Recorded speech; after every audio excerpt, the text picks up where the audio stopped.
the essential features of the object-oriented programming system, there's three important features you find in in any object-oriented programming system. If you see, right, encapsulation, right, inheritance, and polymorphism, right. So, what is encapsulation? Encapsulation is a wrapping of data and the functions into a single entity called class is known as encapsulation. So how is it going to be implemented if you see with the help of classes and objects, right?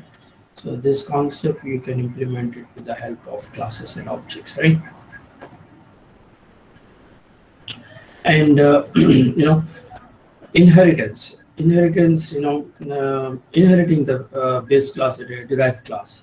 So when you inherit a base class at certain derived class, then what all the functions and data which are considered to be the members of the particular class can be accessible at the derived class, right?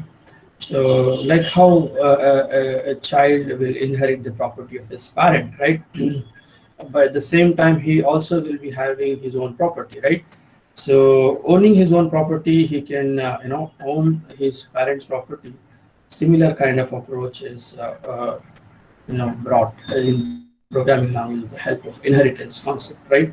So and then polymorphism, availability of a function or of operation or a method, or a subprogram or an event, you can say, in multiple forms, right? Availability of a certain thing or certain operation, certain function, right? In multiple forms with the same name, rather, right? Is said to be the polymorphism, right? You have carbon polymers in rather, chemistry may have learned about diamond polymers and all. What do you mean by polymer? Different forms of the same kind of thing. So, well, a carbon is available in different forms, and they are said to be the polymers of the same one, right? So, similar kind of thing. Probably you can bring in the programming language, right? So that is said to be the polymorphism, right? So here again, when you probably go ahead and then see, how this polymorphism can be implemented or inheritance, we'll probably study all this in detail.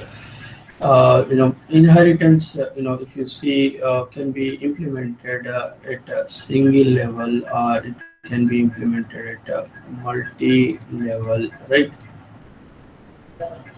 Or it can be implemented with multiple approach and hierarchical approach.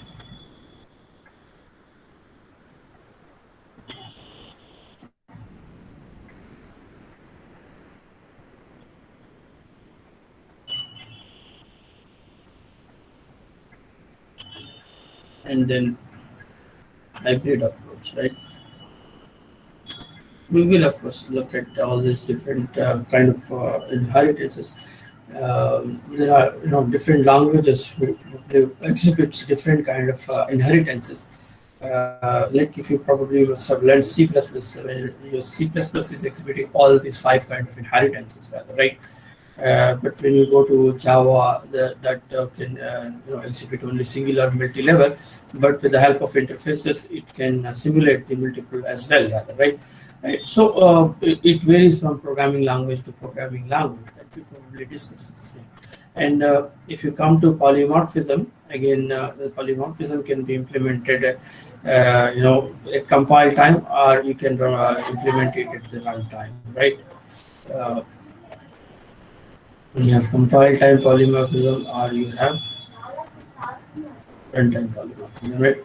Compile time is said to be static polymorphism also, and this runtime is said to be the dynamic polymorphism, right?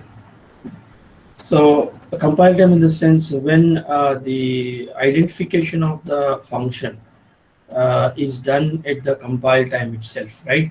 And binding of the functions is done at the compile time, then we say it is static or compile time polymorphism. But there are certain situations where the functions cannot be binded at the compile time, right? And it will be left to the system, that is operating system, right?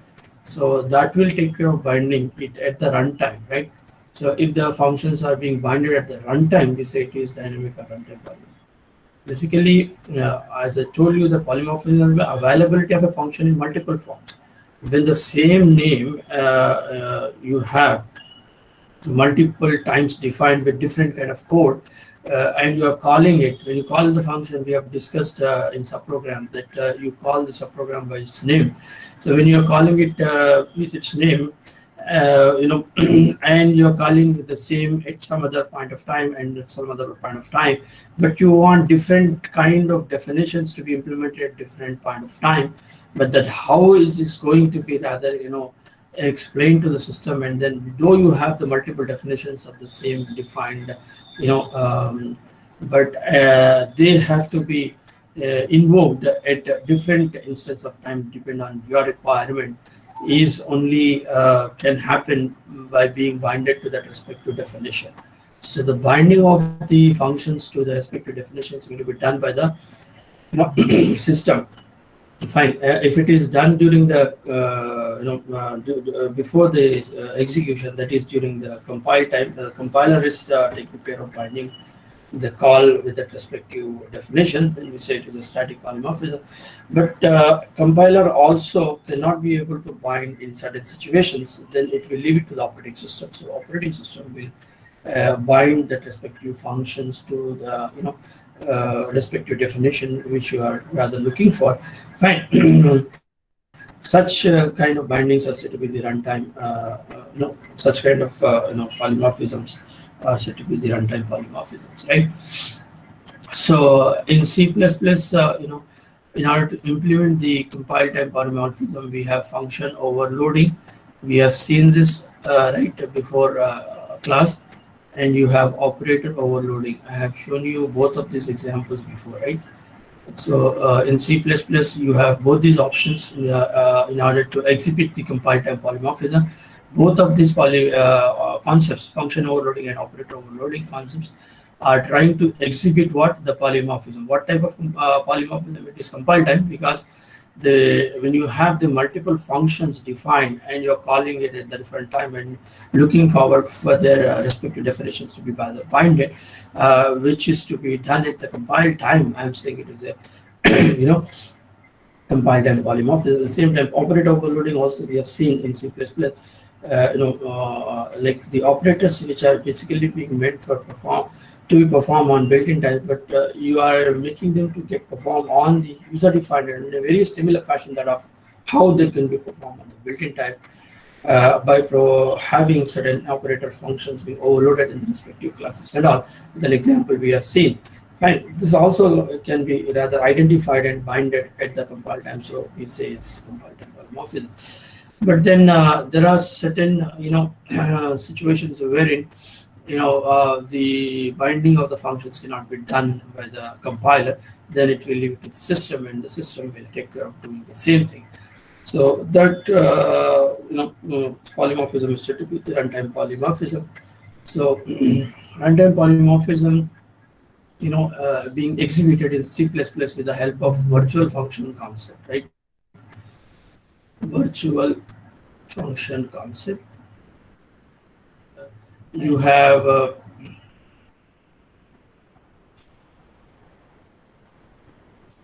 method overriding concept in Java, right? So with the help of this method overriding, you can perform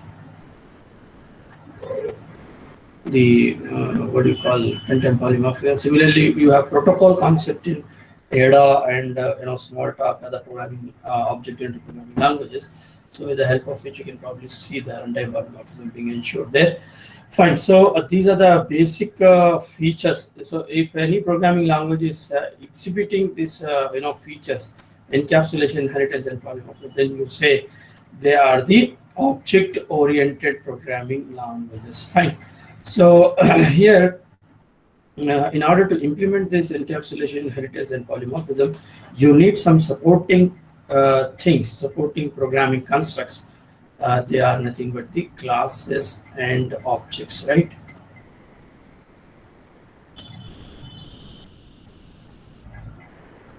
classes and objects. Fine. With the help of classes and objects, we will implement this, above features that we have mentioned. And of course, the complementary, programming constructs which probably help you out in implementing the same are constructors and destructors.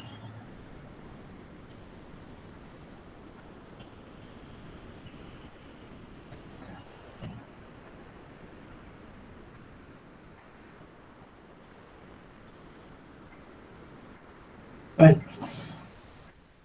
Constructors and destructors, right? These are the supporting things, complementary things, being required in order to implement the above said, concepts, right? So here, when you are using the class concept, right? If you see what is a class, basically, um, class, if you see, it is an interface, sorry, it is a blueprint, I can say the other way around. It is a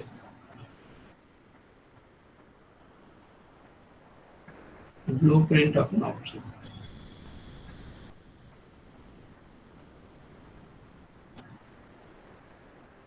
Okay.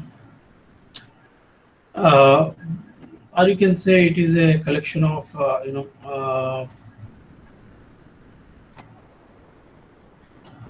data and functions.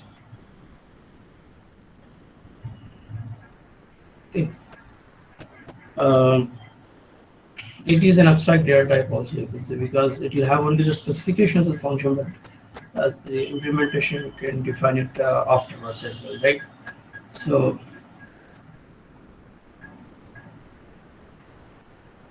it is an abstract data type or ADT, you can say, right?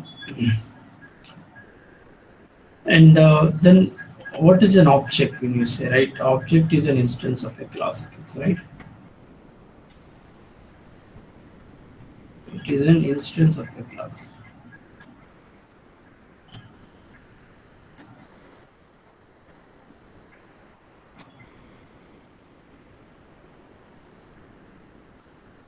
Okay. So in class, you will have the all abstract functions are, data functions are being defined. But then in order to implement that class, you need to create an object, right? Which is nothing but an instance of a class. We can have any number of instances of the single class, right? You can create any number of objects, right? So how do you generally define a class? In many of the programming languages, you can see starting from C++, you have a class keyword, class space, class name you give, right? And then you will open its, block. Now you can have the data inside the, some data, whichever you want, probably. Class consists of heterogeneous data. I mean, it can consist of integer, character, float, long, double structure, array, or any other class, or it could be itself, or all type of data rather, right? And then it will have certain functions, right? Basically, you will define the function prototype, and the code of the same you define afterwards, right? So you will have certain data and then certain functions you find, right? And you can see in C++ class is terminated with a semicolon. This is the part of the syntax, but whereas in Java you don't find the semicolon, right? So, and you want to create an instance of the class. How do you create an instance of a class? You first write, class name of which an instance you want to create, right? Uh,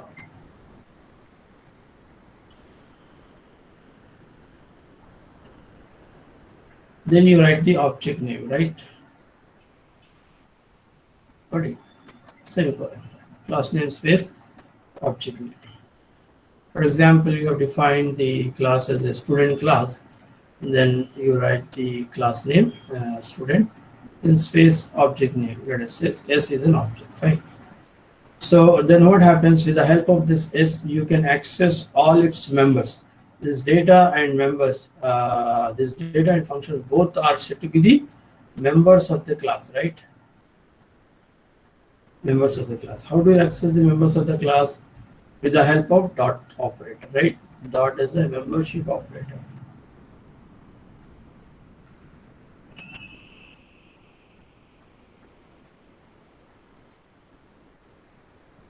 Dot, you can access the data or you can access the functions, right? Okay, so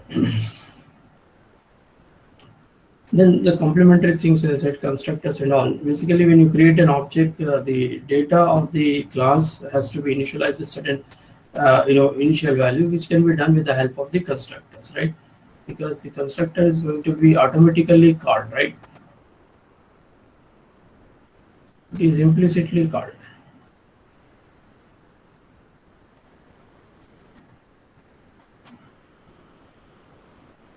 By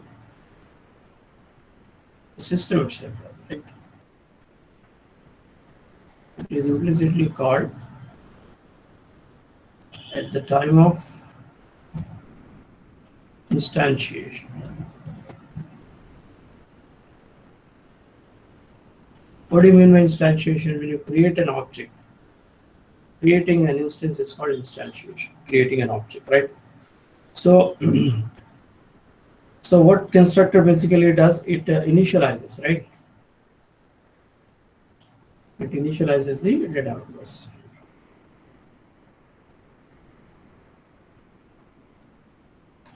Initializes the object.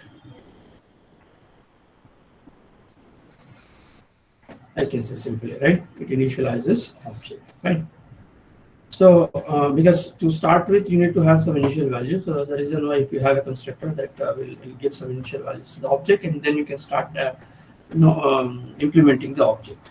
So, implementing the object is nothing but invoking the functions available in that particular respective class. Implementing the object and implementing its function. For example, you have car is an object, right? Then how do you implement car? By driving. So driving is one of the functionality, right, of that respective object, right? It's a process. Driving is a process there, right? So that's how exactly fine. So, implementing an object is something but invoking the functions available in the class associated with that respective object, right? Fine. So this is how, and then probably when the object scope is out, then what happens? The destructor is going to be called. So what this destructor does is it will deallocate the memory being allocated to the respective object, and then give it to the system, so that the system can give allot that memory which is released by those objects which are which have gone out of the scope to someone else rather, and effectively memory utilization can be done. Okay, that is the main motive of having the destructors. Fine. Of course, this destructor part is taken care by the memory management in Java. In Java, if you see, there is a garbage in, garbage out, which is a part of memory management. It's an object which will take care of deallocating the memory of the objects whenever their scope is going out. Because basically, when the object scope is out, then it is not accessible. When it is not accessible, why the memory associated with the object is required to be still retained? Not required. So you can remove it off. You can release it off, right? So releasing, the memory of that object which was occupied, right, is what being done by this particular destructor, right? It deallocates the memory, right,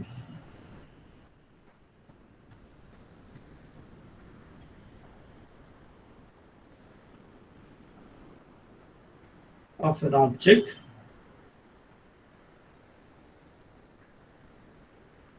whenever its scope is going out, right? Its scope is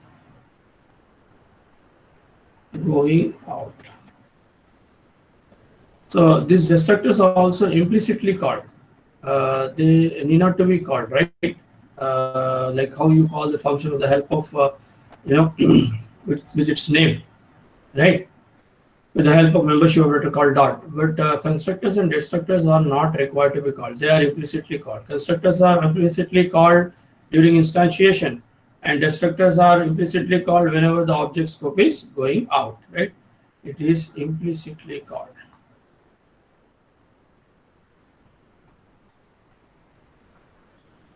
Implicit means on its own, right? The system will call automatically, right? Whenever the object scope is going out, right? So generally in C++, you need to you define the destructors. You generally define the destructors when you are writing the class in order to effectively utilize the memory. But whereas in Java, destructors are not there. They are being taken care by the Gigo object as part of the management. So the different programming languages are adopting this approach in different ways. That is how we could discuss in this programming language subject, right? These are the programming concepts that we have associated with this particular object-oriented programming system. But then how they are being taken care, who is going to take care, how they have to be, rather when implemented, the user have to, specify it to the system to notify and then understand and then probably carry out the same is what we are going to discuss in this subject, of course, rather, right? Fine. I hope this is clear to all of you. So this is what all about the object-oriented programming system. And you may find certain programming languages are said to be the object-based as well, right? Object-based.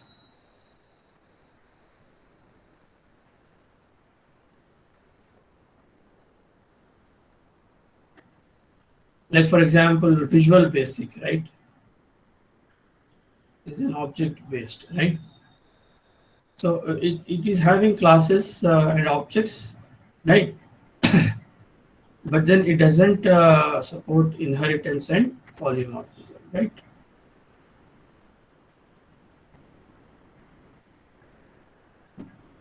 So the language which does not support these, then we say it is object-based, right? They just make use of classes and objects concept, right?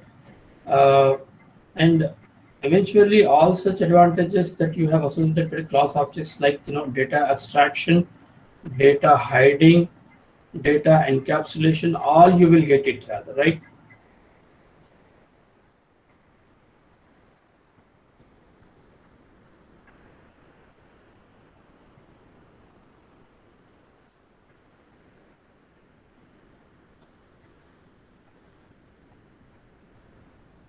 Got it. You will be able to implement all these concepts: data abstraction, data encapsulation, and data hiding. All these concepts you can implement it with the help of classes and objects. So any language who is having classes object concept, they can be able to implement this data abstraction, data encapsulation, data hiding. Fine. So what is data abstraction? Basically, a class itself is a data abstraction because you have hidden the data inside the class, and you don't know what data are there inside the class and all, right? And then you will be able to allow the users, at different levels to access the data. A novice user or the end user will not have the access to the data directly, whereas a programmer or the designer, you will have certain levels of the user who will use this the programs. So based on the privileges that you will want to assign to these users, you can probably provide them. Where it is not required, you don't provide it, rather, right? So abstraction is something like hiding the non-essential data from the user is what's said to be the data abstraction, right? Hiding the non-essential data.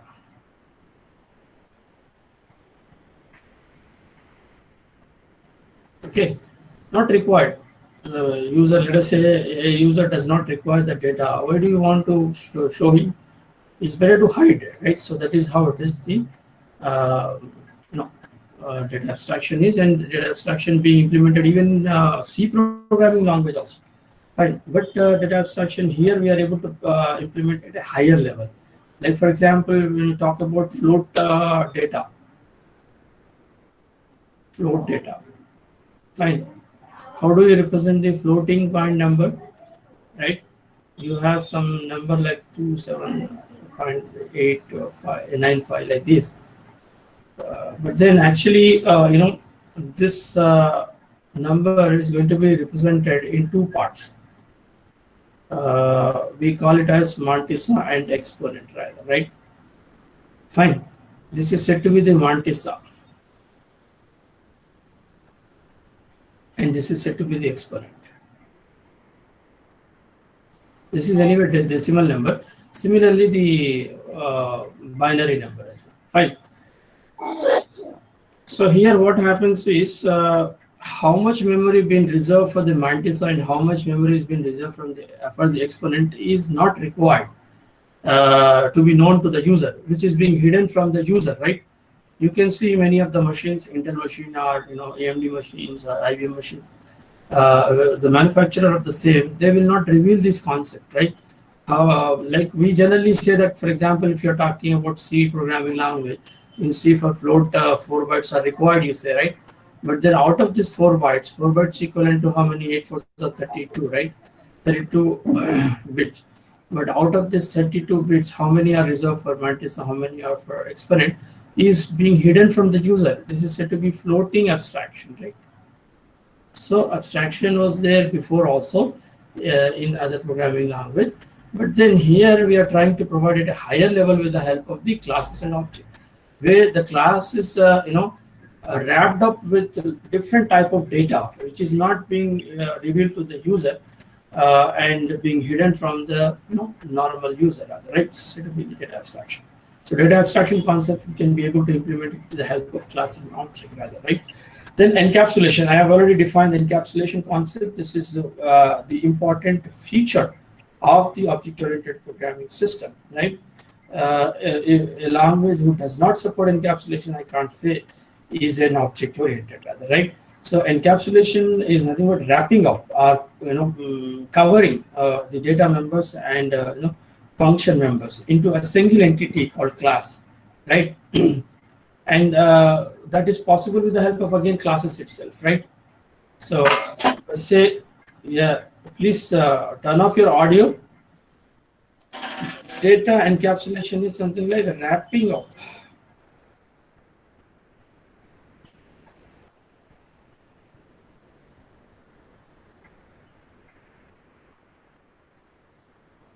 of data and functions into a single entity.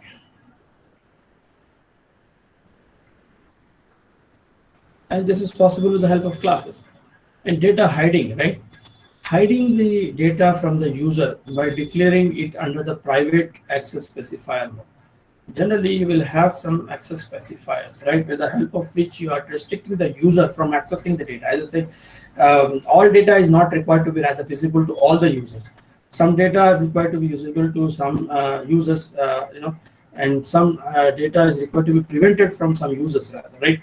So that can be possible with the help of access specifiers. So we will probably see that, right? So access specifiers, we have private, public, protected, but generally in classes you declare the data under private mode. So by declaring the data, under private mode, fine. By declaring data in private mode, you can achieve the data hiding concept, right? So these three concepts, if you see, are being able to be possible with the help of classes and objects, right? So a programming language who supports these three, they can be object-based or object-oriented. But in addition to this, if it can be able to provide the inheritance and polymorphism, then you say it is object-oriented, right? So in order to become a programming language to be object oriented, it has to exhibit these three features, right? What are they?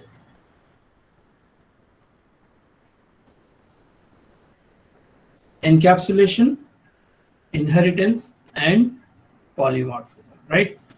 So with the help of the access specifiers, you can privileges of the users. Okay, private we have, and we have public, we have protected, right? If you declare the data under private mode, they can be accessible only within the class. So generally, if you can see the data of the class, you declare under private mode, right? You declare the data under private mode. And functions, you make it public because the functions have to be implemented. They can be implemented through the object. So in order to make it accessible through object, they need to be declared under public, right? So if you declare a member of the class under public mode, they can be accessible through object also, right? If they are declared under private, they are accessible only in the class, only in class, in the same class.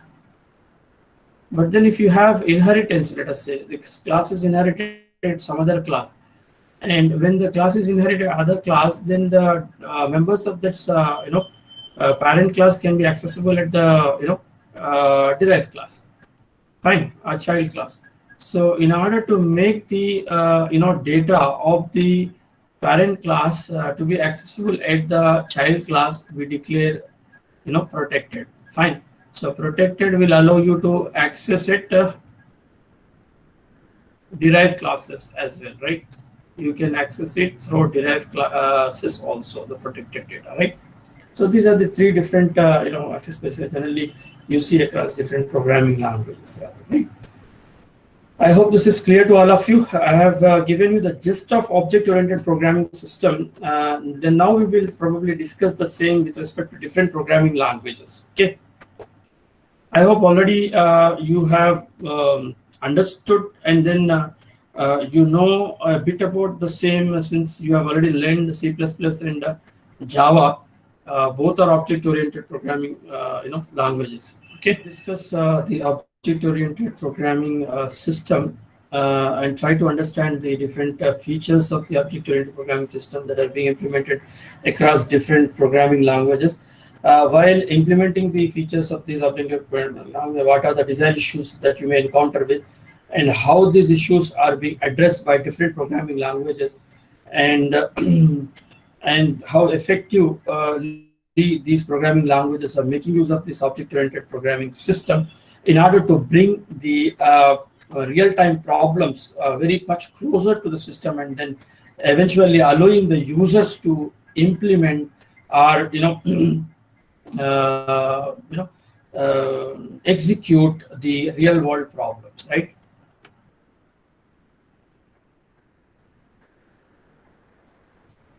Many object-oriented programming languages, probably you may have seen over the time, right? Like some supports procedural and data-oriented programming.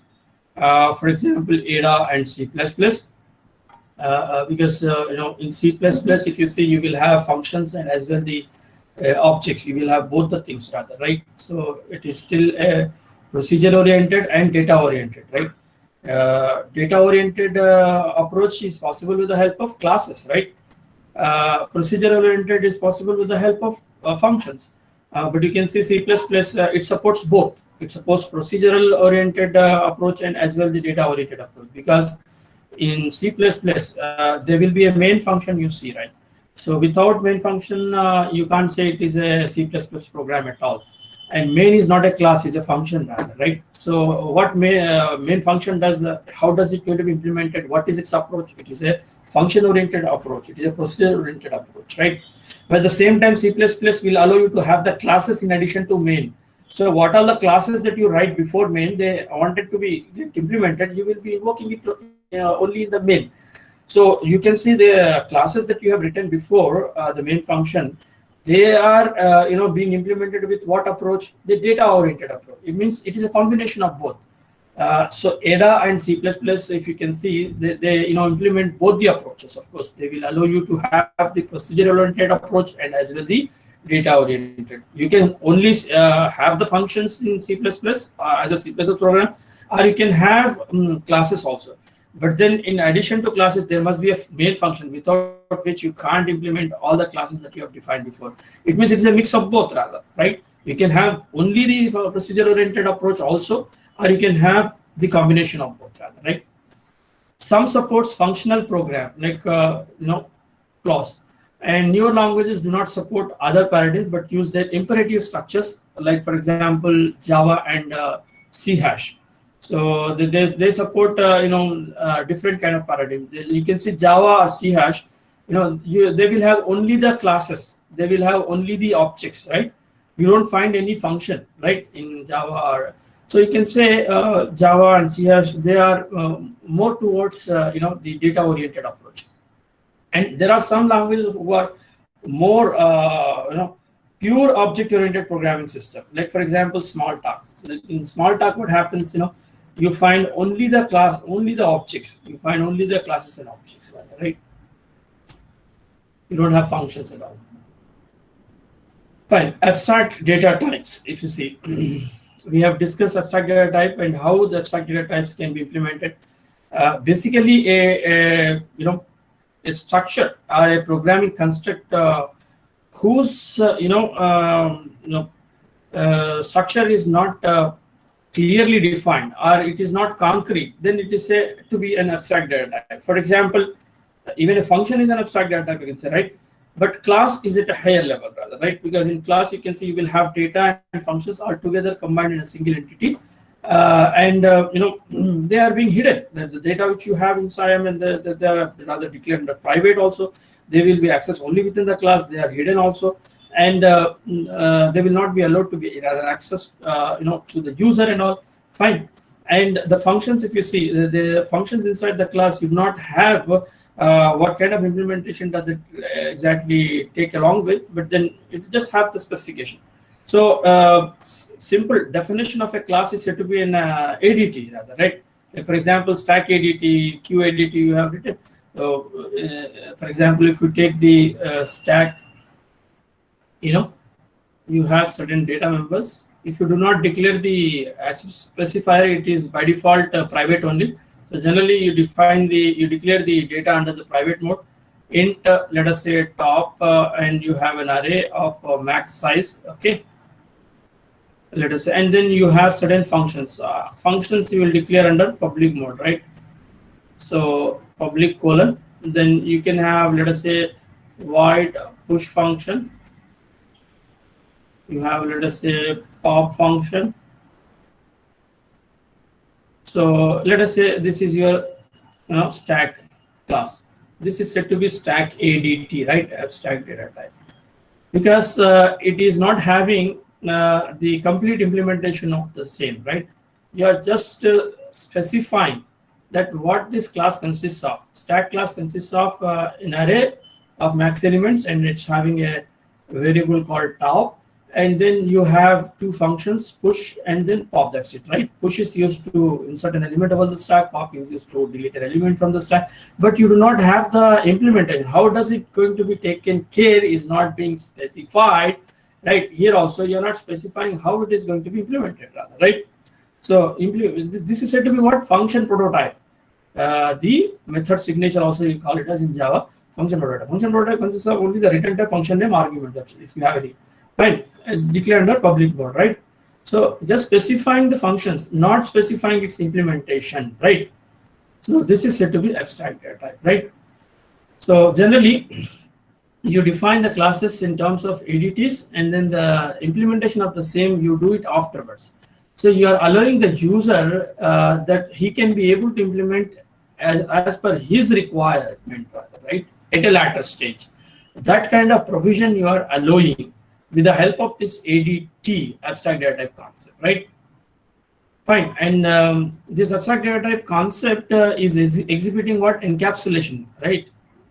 Encapsulation, you can see you are wrapping up of this data and members into a single entity rather, right? So I can say encapsulation or ADT, that they are the words which are intermittently being used rather, right? Then, as I said, inheritance. Inheritance is another important feature of object-oriented programming system, right? Wherein, with the help of which you can probably access the base class members and a derived class. And then you have polymorphism.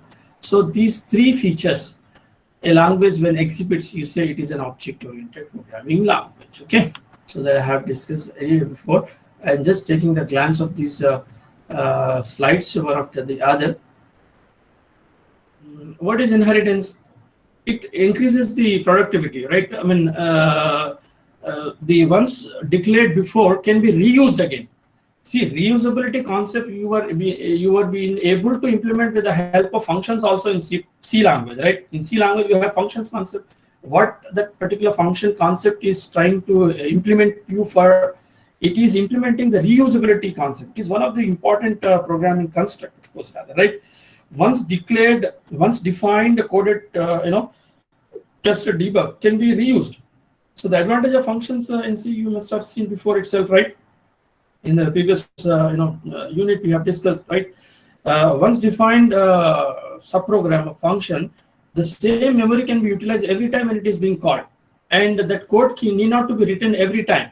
If you have to call it for 100 times, the code has to be repeated. Instead of having been repeated, once written, they can be just called by its name. So it is reducing the code, it is reducing the KLOC, it is reducing the memory as well, because the function memory, once declared, whenever you call, the same memory is going to be utilized with different values that probably you may pass every time when you are calling. You may not be using the same values, you may be using different values, but the memory is going to be the same. So memory being effectively utilized, and the source code is going to be reduced, typing effort of the programmer is reduced. It means here what is happening, once coded, compiled, tested, debug function can be used again and again. Fine. Without having been compiled again, without having been tested again, without having been debugged again, once it is done with, right? So you are able to reduce the time also, you are able to effectively utilize the time also. So these are the different advantages that you are able to get in a single, concept, right? In a single concept, you are able to get all these offers. Generally, when you go to malls, you find, bumper offer, where you find all things in a single single item purchase. When you purchase one item, you will be able to get all things in that price. You think that's how exactly you can see when you probably see functions you have already seen, but then to a larger extent, by going ahead of the same, to a larger extent, the same reusability concept, we are able to implement it with the help of classes to a greater extent. This is what exactly the advantage of having the classes we have discussed before. And going little ahead of the classes, inheritance come into being. Inheritance also is going to implement your reusability concept, rather, right? The advantage of classes also, I must have probably the other slide when I was taking, maybe have discussed, but then I just wanted to again bring your notice that the advantage of classes also is nothing but the reusability, right? Once declared class, you can have any number of objects to be created at any point of time, and you can probably utilize all the functions that are associated with the particular respective class with the help of these objects. Fine. So you are able to reuse. Once coded, compiled, tested, debug, class can be reused again and again. So you can see the reusability concept, which were being implemented in functions, has been extended in classes, and the same has been extended with the help of inheritance, right? A class completely written, right? You are able to inherit it at the other class. It means you are able to access all the members of that particular class in the derived class, and then you can do some modification at the derived class, right? Like, for example, a child who is inheriting his father's property, his parents' property, he can further modify it and then make it better and then sell it for a higher cost, rather, right? So that can happen. That is how exactly is going to be happen with the help of inheritance, right? So the reusability concept is going to be, extended to a larger extent, from classes, you can say, right? So anyway, we'll probably discuss all this one after the other in the next coming classes in detail, and we'll see how these all object-oriented programming system concepts are being implemented with respect to different programming languages, and while they are implementing these features, so what kind of design issues they may have to encounter with, and how they are handling those design issues and adapting to their respective programming language, and what could be the syntax with the help of which these all can be implemented. We'll probably see in the next coming classes. So for now, we will stop here. Any doubts, if you have, you can probably ask me now.